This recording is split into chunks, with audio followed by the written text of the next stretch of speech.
Fala, nação santista, como é que vocês estão? Meu nome é Marcos Vinícius Arruda e esse é o meu canal aqui no YouTube. Sejam muito bem-vindos a mais um vídeo do canal para fazermos a análise pré-jogo entre Santos e Grêmio, que acontece hoje às 9h30 da noite na Vila Belmiro. Jogo válido pela 26ª rodada do Brasileirão 2025. Um jogo muito importante para o Santos. O Santos precisa muito ganhar esse jogo. Assim, é uma obrigação do Santos ganhar esse jogo do Grêmio. O Santos precisa muito ganhar do Grêmio por várias questões, né? Pela situação na tabela, porque ganhando do Grêmio, né, pode dar um salto muito importante na tabela. O Grêmio vem com um time completamente, assim, desfalcado. O Grêmio, na verdade, está com 13 desfalques, mais do que um time completo. São 11 jogadores que entram em campo, o Grêmio tem 13 desfalques para esse jogo. Mais do que um time completo. Então, um Grêmio que vai estar muito assim... O Grêmio vai estar com um time completamente alternativo para enfrentar o Santos. Até o goleiro é o goleiro reserva. Então, né, essa questão também faz com que o Santos tenha, de fato, a obrigação de ganhar esse jogo. E não só isso, não é só a questão da tabela, não só a questão da tabela e a questão do Grêmio estar muito desfalcado, mas também, né, a gente poder manter bons resultados. Estamos fazendo bons jogos, estamos fazendo jogos melhores com o Vojvoda, e o Vojvoda é claro que tem uma interferência muito grande nisso, né? A gente vê uma melhora nítida no Santos com o Vojvoda. O Vojvoda tá conseguindo melhorar muito esse time.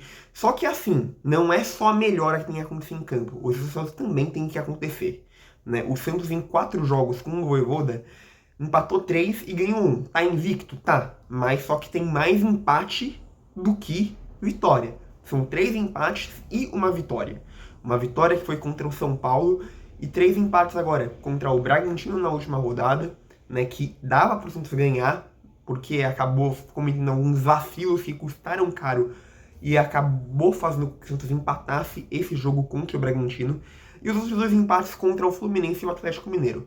Contra o Fluminense e o Atlético Mineiro, a mesma coisa. Contra o Fluminense e o Atlético Mineiro, a mesma coisa que aconteceu no jogo contra o Bragantino para o Santos empatar, aconteceu nesses outros para o Santos empatar também. O Santos poderia ter ganhado, merecia a vitória, mas acabou vacilando. E esses vacilos acabaram fazendo com que o Santos empatasse e não ganhasse. Mas, enfim, né? É isso que a gente tem para dizer. Uma vitória é muito importante e é obrigação. Não existe outro resultado que não seja a vitória. Não pode perder, não pode empatar e muito menos perder. O Santos tem que ganhar esse jogo. O Santos precisa ganhar esse jogo. Até porque, olha só, o Grêmio, até já falando da questão da tabela, o Grêmio tem 32 pontos, o Santos tem 27, o Santos ganhando vai para 30. Pode dar uma encostada muito boa no Grêmio e também passar outros times que estão aí nesse meio aí da tabela, né, entre o meio da tabela e a posição que o Santos está, porque o Santos está na 16ª colocação, perto da zona de rebaixamento, perto, só que um pouco longe também, mas é considerada como favorável, de 4 pontos. Né, o primeiro time dentro da zona de rebaixamento é o Juventude com 23. Até a última rodada era o Vitória. O Vitória tinha 22 pontos. Né, o Vitória tinha... o Vitória tem 22 pontos e o Juventude também tinha 22. Só que o Juventude já jogou nessa rodada. A 26ª rodada, começou ontem. E o Juventude jogou contra o Atlético Mineiro, empatou 0-0. E aí o Juventude conseguiu fazer um ponto, né? Sobe, dá uma subida na posição, vai para a 17ª, o Santos está na 16ª, 4 pontos de diferença, 4 pontos de vantagem que o Santos tem para a zona de rebaixamento. Aliás, até fazendo uma observação aqui, a rodada começou ontem, o Juventude empatou com o Atlético Mineiro e empatou fora de casa. Né? É engraçado porque o Atlético Mineiro na rodada anterior, o Atlético ganhou em casa do Mirassol. E o Mirassol, com todo o respeito ao Mirassol, mas o Mirassol é um time pequeno. É um time pequeno e se eu não tô enganado, essa é a primeira vez na história que o Mirassol tá disputando a Série A. Se eu não tô enganado, se não tô passando uma informação equivocada aqui, o Mirassol tá disputando a Série A pela primeira vez. Se eu tô errado, se essa informação que eu tô dando aqui não procede, O Mirassol, a última vez que o Mirassol disputou a Série A faz não sei quanto tempo, faz anos e anos. Se ele já disputou. Mas, se eu não me engano, ele nunca tinha disputado até então. Né? E o Mirassol está na zona dos 4 primeiros. O Mirassol é o quarto colocado. E o Mirassol tem quantos pontos? Tem 42 pontos na quarta colocação. O Mirassol está fazendo uma campanha muito boa para um time do tamanho que é. Com todo o respeito ao Mirassol. Mas o Mirassol, literalmente, é um time pequeno. E está fazendo um campeonato brasileiro muito bom. Enfim. E o Mirassol perdeu do Atlético Mineiro na rodada anterior, fora de casa. O Atlético, em casa, conseguiu ganhar do Mirassol, que é um time brigando por posições altas, com todo o respeito ao time que é. E o Atlético, que, claro, é um time maior, está na 13ª colocação, com 29 pontos, só 2 pontos a mais do que o Santos. Né? Então, olha como o futebol é imprevisível, como é estranho, como não dá pra gente entender o futebol. E é justamente pelo fato da gente não conseguir entender que a gente gosta tanto desse esporte. Né? Enfim, só fazendo essa pequena observação aqui. Né? É isso.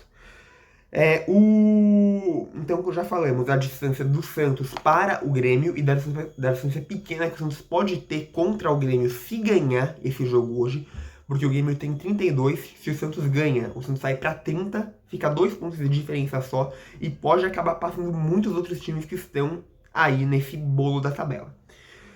Hoje ainda teremos o Palmeiras com o Vasco, Palmeiras e Vasco no Allianz Parque. O Vasco joga fora de casa contra o Palmeiras. É um jogo que a gente tem que ficar de olho também, porque o Vasco tem 30 pontos. O Vasco tem 30 pontos. Aliás, o Vasco vem de resultados positivos. O Vasco nos 2 últimos jogos ganhou do Bahia e ganhou do Cruzeiro, né? E por isso deu um salto na tabela, foi para 12ª colocação, tá com 30 pontos. Se o Santos, por exemplo, ganha do Grêmio, o Santos também encosta no Vasco. O Santos vai para 30 também. O Vasco e o Santos ficariam com a mesma quantidade de pontos se o Palmeiras ganhar do Vasco, é claro. Se o Palmeiras ganha do Vasco, o Vasco continua com 30, o Santos ganha do Grêmio, o Santos vai para 30, os dois ficam com 30. O Santos ficaria com a mesma quantidade de vitórias que o Vasco já tem. O Vasco tem 8, o Santos tem 7, o Santos iria para 8. O Santos, muito provavelmente, ficaria atrás do Vasco pelo saldo de gols, porque o saldo de gols do Vasco é melhor do que o do Santos. Né? O Santos tem menos 10 de saldo de gol, o Vasco tem 3. O Vasco marcou 38 gols, levou 35, o Santos tem 24 gols, levou 34. Então, o saldo de gols do Vasco é melhor. Até mesmo pelo vexame que a gente deu contra o Vasco naquele dia, que a gente sabe muito bem qual é, mas que a gente não precisa falar aqui para que a gente não fique se estressando. Mas vocês sabem de que jogo que eu tô falando. Mas, enfim, continuando aqui, o Santos daria uma boa encostada no Vasco. Mirassol e Bragantino. O Bragantino tem quantos pontos? Deixa eu ver aqui. O Bragantino tem 32. Então, 32, o Santos daria uma encostada no Bragantino também, ficaria a 2 pontos de distância. Fluminense e Sport, quer dizer, Sport e Fluminense, para ser mais exato, porque o Fluminense joga fora de casa, o mando de jogo é do Sport, mas é um jogo que praticamente não interfere tanto assim, porque o Sport praticamente já caiu, o Sport já está praticamente rebaixado. E acho muito difícil do Sport conseguir arrancar um ponto contra o Fluminense, mesmo que seja fora de casa. Né? Acho que se o Sport conseguir empatar com o Fluminense em casa, já vai ser um resultado que não é de tudo mal pro Sport. Né? E o Fluminense tem 34 pontos. Acho que o Fluminense ainda ficaria um pouco longe do Santos. Pelo menos se o Fluminense acabar perdendo do Sport, que eu acho que é improvável que aconteça, o Santos pode dar uma chegada, tem 34 pontos do Fluminense, o Santos iria para 30, dava para ficar um pouquinho mais perto. Mas eu acho que esse jogo já não interfere tanto assim. Mas continuando, Inter e Corinthians. Inter e Corinthians hoje também às 7h30. O Inter e o Corinthians estão perto do Santos. O Corinthians, quer dizer, o Inter está uma posição acima só. O Inter está na 15ª colocação com 28. O Corinthians está na 14ª com 29. Então só um ponto separa os dois e 2 pontos separam o Inter do... Quer dizer, um ponto separa o Inter do Santos e 2 pontos separam o Corinthians do Santos. Se esse jogo empatar, acho que o melhor dos cenários para o Santos seria um empate. Porque, no caso, o Inter iria para 29, o Corinthians iria para 30. O Corinthians tem 7 vitórias, continuaria com 7 vitórias. E o Santos ganhando, o Santos iria para 8 vitórias e passaria o Corinthians pela questão dos critérios de desempate. Né, se o Santos ganhar do Grêmio, lógico. Aí também teremos hoje Botafogo e Bahia, na mesma hora que o Santos joga com o Grêmio, às 9h30, o Botafogo vai estar jogando contra o Bahia no Engenhão, mas Botafogo e Bahia não interfere tanto assim, não interessa tanto. Vitória e Ceará teremos amanhã às 7 horas. Vitória e Ceará, que também é um jogo para a gente ficar de olho, porque o Vitória tem 22 pontos, 5 de distância para o próprio Santos. Né? Se o Santos ganha do Grêmio, né, que vai ser antes do jogo do Vitória com o Ceará de qualquer jeito, mas o Santos ganha do Grêmio, o Santos já dá uma boa distanciada do Vitória e na parte de baixo da tabela da zona de rebaixamento. E poderia até dar uma encostada no Ceará. O Ceará tem 31, o Santos iria para 30, né, ficaria só um ponto de distância aí. Né? E aí, acho que no melhor cenário seria um empate entre Vitória e Ceará. Que aí o Santos ganhando e o Ceará empatando com o Vitória, o Ceará iria para 32, ficaria com só 2 pontos de distância.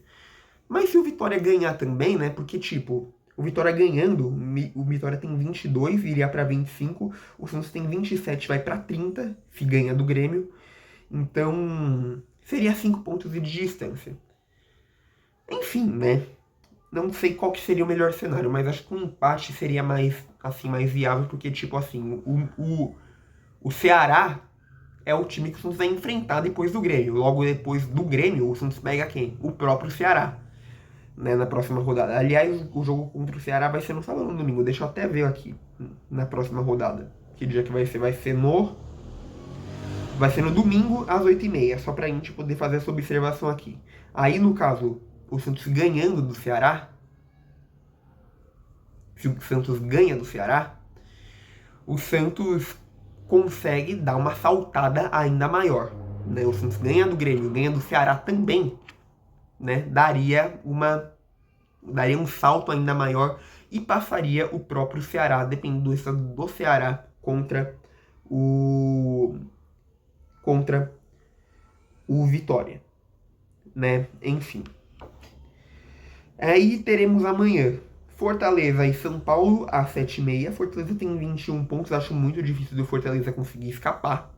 É que lógico que se o Santos ganhar do Grêmio, o Fortaleza contra o São Paulo não vai ser tão importante assim a gente ficar de olho. Não vai ser tão importante assim, até seria meio que importante, mas não tão importante assim se o Santos fazer a sua parte, que é ganhar do Grêmio. E teremos amanhã também, às 8h30, Flamengo e Cruzeiro. Esse jogo já não interessa pra gente em nada, né? Flamengo e Cruzeiro não interessa em nada pra gente, mas também, né, não deixa de ser um jogo interessante aí na parte de cima da tabela, já que é um jogo na briga pelo título, porque Flamengo é o líder, o Cruzeiro é o vice-líder, né? Flamengo e Cruzeiro. Flamengo tá na primeira colocação, o Cruzeiro tá na segunda.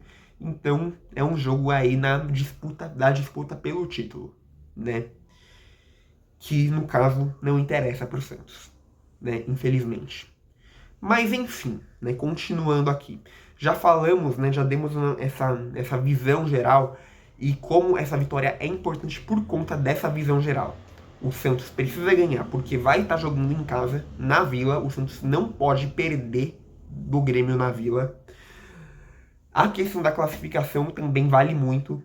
O Grêmio está completamente desfalcado, né? E também os bons jogos que o Santos está fazendo, né? Mas não é só fazer bons jogos, tem que ganhar também, né? O Santos está fazendo bons jogos, mas a vitória não está acontecendo. Só aconteceu contra o São Paulo. Nos outros 3 jogos, os 4 que a gente tem contra o Vojvoda, foram 3 empates, né? Então agora que venha mais uma vitória, e agora diante do Grêmio, né? Enfim. E é isso que a gente tem para dizer aqui. A questão da tabela importa, né? fazer bons jogos em Potsdam, está fazendo bons jogos. Enfim, né, e o Grêmio está muito desfalcado. Não tem outra conversa, você tem que ganhar do Grêmio. Com isso, vamos falar para a escalação do Santos, que é a seguinte. Com alguns desfalques, que tem o Neymar, João Vitor e outro que eu não me lembro agora, o Gabriel Bontempo, desculpa. Gabriel Bontempo, Neymar e o Vitor Hugo ficam fora, estão com lesão, por isso não jogam. E a provável escalação do Santos é a seguinte, uma escalação muito provável com a que o Santos teve contra o Bragantino na rodada anterior. Muito parecida. Gabriel Brazão, Mike ou o Igor Vinícius, Alexis Duarte ou o Adonis Frias, com essas duas dúvidas, né? Mike ou o Igor Vinícius e Alexis Duarte ou o Adonis Frias, Luan Pérez e Escobar ou o Souza, né? Tem essa dúvida aí, Escobar ou Souza, João Schmidt, Zé Rafael, Barreal e o Roleiser, Guilherme e Lautaro Dias. Então é esse o provável time do Santos hoje para enfrentar o Grêmio. Um Santos muito parecido com o Santos que enfrentou o Bragantino, só com essas dúvidas aí, mas enfim. O que a gente espera, né? Que o Santos mais uma vez faça um bom jogo, da mesma forma que está jogando os últimos jogos, que faça bons jogos, que jogue bem, que jogue com vontade e que o resultado venha também. Uma vitória é muito importante, vale muito uma vitória hoje, muito. Né, que a gente consiga uma vitória, consiga esses 3 pontos, que de fato é muito importante. Né, que depois a gente possa estar aqui falando, comemorando uma vitória do Santos diante do Grêmio. Então é isso. Muito obrigado por terem assistido esse vídeo até o final. Eu espero que tenham gostado e já deixa o seu like, se inscreve no canal, ativa o sininho para que assim você não perca nenhuma notificação de vídeo novo e sempre se mantenha informado sobre o Santos. Fala desse canal para todo o santista que você conhece para que ele também possa se inscrever e se manter informado sobre o Santos, porque fazendo isso você vai estar me ajudando muito na divulgação dos vídeos do canal. Não custa, é de graça, você não paga nada, então faz para poder me ajudar, para me dar aquela força, aquela moral que é sempre muito bem-vinda, e me segue no Instagram, como eu sempre faço. Deixo o link do meu Instagram aqui embaixo na descrição do vídeo para você poder me seguir. Vai lá e me segue. Agora eu vou ficando por aqui, só que logo mais eu volto com mais vídeos e conteúdos do Santos para vocês. Então é isso, gente. Tchau, tchau. E até o próximo vídeo.